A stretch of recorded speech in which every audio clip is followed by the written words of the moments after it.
Bienvenue pour le petit cookie sur j'ai réparé ma voiture avec une imprimante 3D. Je me présente rapidement. Yann Dantu, je suis freelance, je fais du Java, du JS, beaucoup plus de web maintenant. Et donc je vais vous présenter ce que j'ai fait sur ma voiture pour la réparer. Donc un peu d'histoire, les imprimantes 3D, c'est 1981, ça a commencé. Les premiers dépôts de brevets, c'était 84. Donc en fait, ça fait quand même un bout de temps que les imprimantes 3D existent. Et avec les imprimantes 3D, maintenant, on fait quand même beaucoup de choses. Donc on peut se demander, est-ce que réparer sa voiture, c'est une bonne idée ou pas? À savoir qu'il y a déjà une voiture, Herbie, qui en fait est quasiment entièrement construite par impression 3D. Ça va de tout ce qui est carrosserie, des pièces intérieures, plus pare-brise et vitres. Donc en fait, on peut faire quand même des choses assez simples. Alors pour moi, ça va être beaucoup plus simple. Voilà, vous amusez pas non plus à faire ça pour tout et n'importe quoi. Moi, mon problème sur ma voiture, c'est que j'avais un boîtier papillon qui était défectueux. Boîtier papillon sur la voiture, donc moi c'est un diesel, on n'a pas forcément besoin, mais c'est plus du confort, c'est juste pour régler les entrées d'air au niveau, donc air frais au niveau du moteur. Problème sur les boîtiers papillons, les gaz en fait qui sont refoulés viennent gripper le papillon, ça bloque, et le moteur qui s'occupe d'en traîner, et ben en fait il casse. Toutes les pièces d'engrenage en fait sont en nylon et ça finit par bouffer les dents et du coup il n'y a plus rien qui marche. Ça génère des erreurs moteurs au niveau du tableau de bord. Donc le but c'est réparer. Donc comme vous pouvez voir, les dents, au lieu d'être bien propres, elles sont entièrement bouffées, donc du coup il n'y a plus rien qui tourne. Donc réparation, soit je vais chez mon garage, il me demande 600 €. Soit j'achète une pièce sur le net, j'en ai pour 200 €. Sauf que moi, mon véhicule, il vaut même pas 6 000 €. Donc au niveau du ratio investissement de réparation et coût du véhicule, je vois pas trop l'intérêt. Surtout que la pièce en question, elle n'est pas cassée. Il y a juste une partie seulement qui est cassée. Donc soit j'achète des engrenages sur eBay, c'est une solution. Ensuite, je me suis dit, il y a une autre solution que je pourrais peut-être tester, c'est je vais recréer la pièce qui me manque. Donc recréer la pièce qui manque, on a vu plus haut, ce qu'on a besoin, c'est juste de faire cette couronne-là en impression 3D. Donc ça tombe bien, j'ai un collègue qui avait à disposition une imprimante 3D. Donc ce modèle-là, alors ça, c'est difficile à voir chez soi, ça coûte 4 500 €. Donc c'est pas à la portée de toutes les bourses, c'est un peu le souci. Mais ça permet, sachant que ça supporte énormément de matériaux, ça a permis justement d'imprimer cette pièce. Alors comment j'ai fait pour avoir la pièce? En fait, sur le net, on trouve, il y a des marketplaces, et donc il y a soit des stores ou alors en libre service façon open source. On a les fichiers 3D pour énormément d'éléments, pour imprimer énormément de choses. Donc résultat, après impression, je me retrouve finalement avec la même roue dentelée que j'ai pu fixer à la place de celle qui était défectueuse. Alors vous allez me dire, est-ce que ça a marché? Ça a fonctionné. Ça a fonctionné, mais ça n'a pas fonctionné sur le temps, parce que l'autre souci, c'est que l'autre demi-lune qui est ici, en fait, avait certaines dents qui étaient défectueuses, ce qui fait que ça a entraîné d'autres problèmes sur cette roue. Alors, le souci majeur qu'on a avec l'impression 3D, donc dans mon cas, en fait, il est principalement au matériau. Là, le matériau qui est utilisé, c'est du PLA, donc c'est une sorte de plastique, sauf que c'est un plastique qui uniquement avec un fer à souder, on arrive à finalement le déformer, le percer. Donc si on se retrouve avec une friction un peu trop forte parce qu'il n'y a pas de liaison physique forte, on se retrouve avec des frottements qui font fondre à nouveau l'élément. Résultat, la pièce est à changer à nouveau. Alors, ce qui est rigolo, c'est qu'au moins, voilà, ça a permis de savoir ce que c'est faisable, sachant que la création et le changement de pièces se fait de plus en plus déjà avec imprimante 3D. Je me suis dit, voilà, on va tenter le truc. Donc ça marche. Ça marche, mais après, ce qu'il faut, c'est surtout choisir les bons matériaux pour le faire. Alors maintenant, on n'a plus les mêmes matériaux d'origine où c'était uniquement des résines. On peut utiliser vraiment toutes sortes de matériaux, même du bois. Ils ont fait des espèces de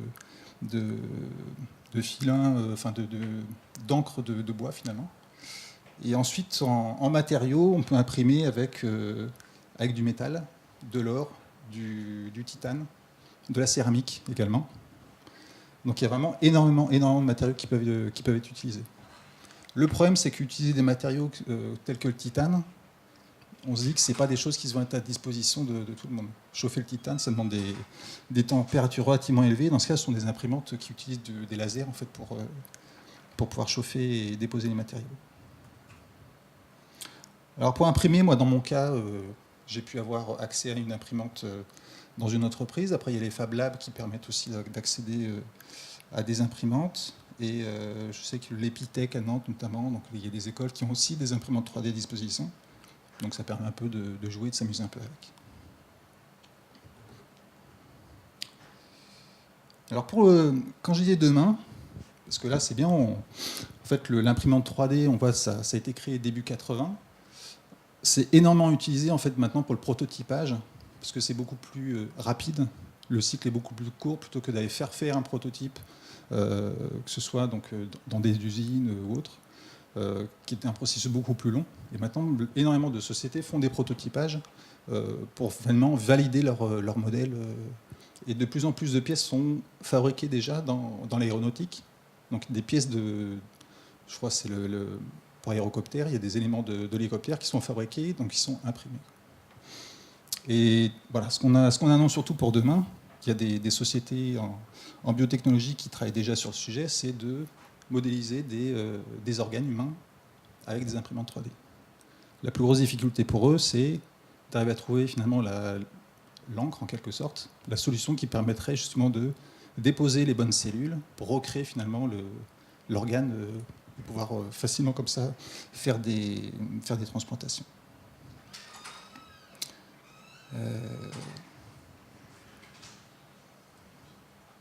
Et c'est tout. Ouais, on a été rapide. Si vous avez des questions, en général, non.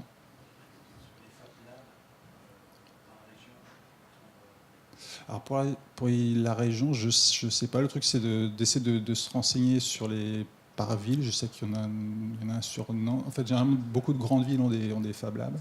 Beaucoup ont de. Il faut se renseigner en fait, voilà, sur les labs locaux, pour voir s'ils disposent de ce genre de choses. Après, pour l'impression, il y a aussi l'impression en ligne. En fait, il y a beaucoup de services qui sont développés, il y a beaucoup de sociétés qui font de la même façon qu'on va accéder à Vistaprint ou n'importe quel service pour faire juste imprimer ses photos ou ses livres. En fait, on peut envoyer son fichier pour faire imprimer sa pièce en 3D.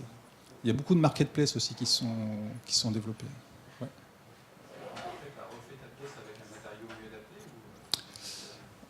Alors non, parce qu'en fait, j'avais pas accès à un autre matériau qui m'aurait permis finalement d'avoir une pièce plus résistante.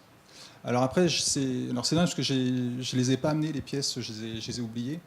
Parce que du coup, ce que j'ai fait, c'est que par rapport à la pièce qui est ici, ce que j'ai fait, c'est qu'après, donc sur un autre morceau que j'avais, j'ai fait une coupe pour voir pourquoi la pièce n'était pas aussi résistante que je croyais. En fait, c'est lié plus au processus d'impression. C'est qu'en fait, de l'extérieur, on a l'impression que c'est une pièce pleine, alors que l'intérieur, il y a beaucoup de vide. En fait, mais ça va être lié surtout au fichier 3D qui est configuré, puisqu'en fait, il imprime par couche. Et en fait, sur les couches intermédiaires, c'est peut-être voulu être fait façon nid d'abeille, mais en fait, on ne se retrouverait pas avec une pièce pleine, mais une pièce avec des éléments creux. Du coup, même avec la main, quand on prenait la pièce, si on appuyait fort, en fait, on avait, c'était assez souple. Et rien qu'en chauffant, moi j'ai essayé en chauffant en fait avec un fer soudé, on arrive facilement à déformer et en fait à remodeler donc le plastique qu'ils font, on peut le remodeler et après il se redurcit, il refait quelque chose de solide. Voilà, donc c'est vrai que plutôt que d'attendre ou de trouver une imprimante avec un matériau qui me permettrait d'avoir quelque chose vraiment de solide, parce qu'après voilà, on peut imprimer vraiment avec des plastiques hyper durs. En fait, ce que j'ai fait, c'est que j'ai repris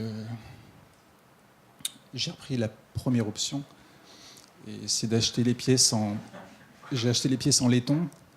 Ce qui fait que la prochaine fois, ce qui va casser, en fait, ça sera le moteur, parce que le laiton, il ne cassera pas, lui. Donc, bah, en fait, c'est pas forcément un bon plan. Parce qu'en fait, dans ce cas-là, il vaut mieux que ce soit les engrenages qui cassent plutôt que le moteur. Parce que changer un engrenage, finalement, c'est... En fait, là, les deux pièces d'engrenage, il y en a pour 30 euros. Comparé au prix de la pièce, où on peut arriver à la trouver à 200 euros. Et comparé aux 600 euros que demande un garage pour... Eux, ils font quoi? Ils ouvrent, ils retirent 3 vis, ils posent la pièce, ils reprennent la pièce, 3 vis. Voilà. En fait, en un quart d'heure, c'est fini. La pièce, eux, ils l'ont même pas à 200 euros. Ça fait un peu cher de l'heure, quand même. Bon, je dis ça, je suis freelance, mais quand même. Voilà, donc c'est vrai que c'est... voilà. Moi, je trouve que la partie impression 3D, c'est quand même... c'est top. Ce qui manque, c'est quand même que ce soit vraiment plus abordable. Voilà, que à la limite, qu'il y ait plus de Fab Lab et que ce soit même intégré dans les écoles pour que les gamins puissent vraiment jouer avec ça, quoi. Parce que on peut fabriquer tout et n'importe quoi. Il y a des gens, ils ont fabriqué des prothèses de main, des prothèses de jambes, uniquement avec des imprimantes 3D. Voilà, donc en fait, ça permet... Voilà, mais en fait, c'est que maintenant, en fait, il y a des matériaux qui sont tels que on n'a plus besoin de dire, mais attends, il faut passer par un centre de design qui va te concevoir le truc, valider avec un ingénieur que par la... Alors pour ça, c'est des logiciels de CAD classiques, quoi, donc voilà, de la conception assistée par ordinateur. Pardon? Bah après, c'est plus, pour beaucoup, c'est plus finalement de la créativité, quoi. Après, il y a surtout de la validation en fait de fichiers 3D avant impression, parce qu'il y a là j'en ai pas mis, mais il y a des fails complets sur de l'impression 3D, voilà, entre ce qu'on pensait faire et le résultat. Je sais pas, mais il avait imprimé en fait un verre pour avoir un verre d'eau. On remplit le verre d'eau, mais c'est une passoire en fait. Voilà. Puis après, il y a plein d'autres problématiques. Par exemple, pour l'impression bois. Je pense que c'est peut-être lié au matériau qui est trop instable, ce qui fait que les buses se retrouvent bouchées assez rapidement. Donc voilà, il y a des matériaux où c'est pas forcément super au point. Tout ce qui est résine, plastique, métal, c'est hyper au point. Ils ont même créé en fait une imprimante qui va polymériser en fait un liquide. Donc en fait, la buse se trouve plongée dans le liquide, ça fait une sorte de gel, et la buse va se déplacer pour polymériser l'endroit où elle se trouve. Après, on retire l'objet. Pardon? Ah oui, il y a une grosse... c'est une sorte de gros portique qui viennent déposer du béton. Ouais. Ouais. Question? Qu'est-ce que tu as utilisé comme soft pour... Alors moi, j'ai utilisé aucun soft. En fait, j'ai récupéré, j'ai eu la chance de pouvoir retrouver le modèle de la pièce qui avait déjà été créé. Alors c'est un peu comme se dire, je vais regarder sur NPM ce qu'il y a de dispo, ou je cherche sur GitHub ou autre. Donc là, c'est un peu ça en fait. Il y a des sites sur lesquels voilà, les gens vont mettre tout ce qu'ils ont créé, donc ça peut aller de la pièce automobile au vase jusqu'à une arme. Voilà, il y a des armes à feu qui sont... il y a les plans complets, on peut imprimer en 3D une arme à feu qu'on assemble ensuite. Donc voilà, il y a vraiment de tout.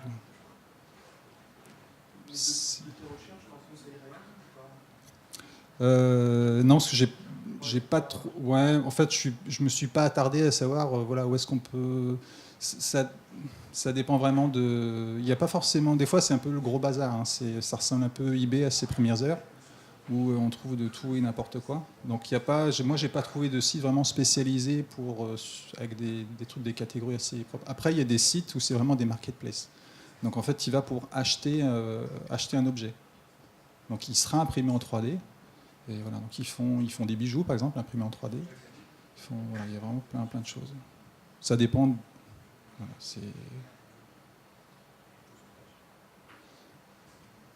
mais c'est ça. Le Vistaprint en 3D. Quoi.